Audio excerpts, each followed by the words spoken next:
रामायण के संबंध में सबरी और उनके झूठे बेरों के विषय में तो सब जानते हैं। सदियों से हमें सुनते आ रहे हैं कि जब श्री राम अपने भाई लक्ष्मण के साथ माता सीता को ढूंढते हुए माता सबरी के आश्रम में पहुंचे तो उन्हें देखकर माता सबरी, जो बरसों से उनकी प्रतीक्षा कर रही थी, बड़ी प्रसन्न हुई और उन्होंने दोनों भाइयों को खाने के लिए बेर दिए।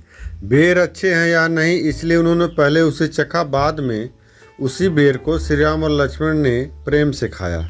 ये कथा निसंदेह भगवान अपने भक्त के प्रति प्रेम को दर्शाती है, किंतु क्या वास्तव में कभी श्री राम ने माता सबरी के झूठे बेर खाए थे? यदि आप वाल्मीकि रामायण पढ़ेंगे तो आपको पता चलेगा कि ऐसा कुछ भी नहीं हुआ था।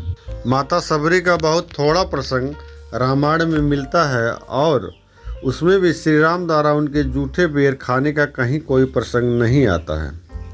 वाल्मीकि रामायण के अरण्यकांड के 14वें सर्ग में माता सबरी का वर्णन है। इसके अनुसार जब श्री राम और लक्ष्मण राक्षस कबंध के बताए हुए मार्ग पर चलते हुए मतंग ऋषि के आश्रम पर पहुँचे तो उनकी भेंट वहाँ सबरी से हुई। उन दोनों भाइयों को आया देखकर सबरी उन्हें प्रणाम किया और फिर अर्घ्य पद्म आचमन आज से उनका सत्कार किया। तब श्री राम ने उनकी कुशल पूछी। तब सबरी कहती है कि उनके दर्शनों से वह धन्य हो गई। जिस समय श्री राम चित्रकूट पधारे थे उसी समय उनके गुरु महर्षि मतंग ने अपना देह त्याग किया था। परमलोक जाने के पहले उन्होंने सबरी को यह बताया था कि भविष्य में श्री राम अपने भाई के साथ इस आश्रम पर आएंगे। उनके दर्शनों के बाद ही सबरी उत्तम लोक को प्राप्त करेगी। ऐसी बात बताकर सबरी ने श्री राम को पंपा तट पर उगने वाले कई प्रकार के जंगली कंद मूल फल दिए, जिनका वर्णन अरण्यकांड के 74वें सर्ग और श्लोक नंबर 17 में मिलता है।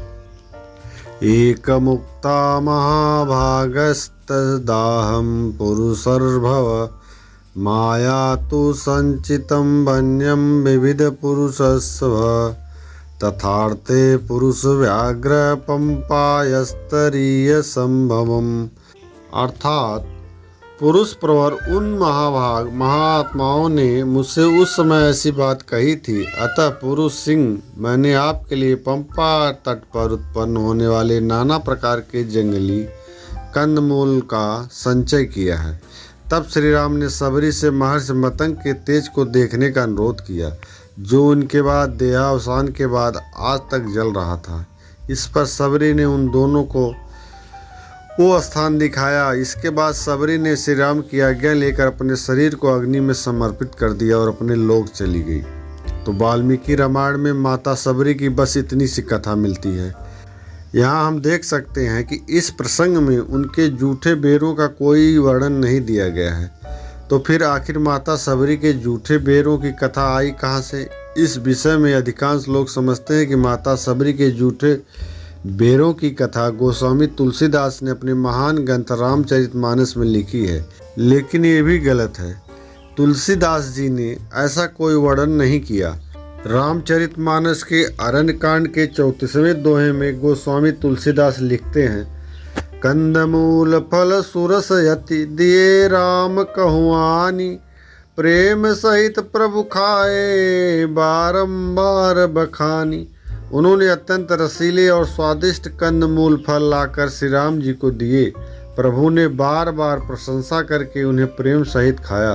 तो आप देख सकते हैं कि यहाँ पर भी माता सबरी के झूठे बेर का कोई संदर्भ हमें नहीं मिलता।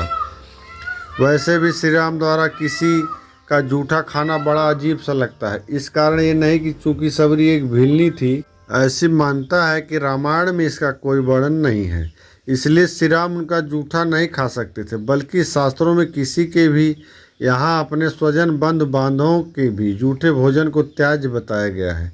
इसलिए यह बात बिल्कुल ठीक लगती है कि वास्तव में ऐसा कुछ हुआ नहीं होगा। अब रही ये बात कि श्री राम द्वारा माता सबरी के झूठे बेर को खाने का प्रसंग किसी ग्रंथ में है, तो इस बारे में अलग अलग मत है। कुछ लोग कहते हैं कि इसका वर्णन पद्म पुराण में है।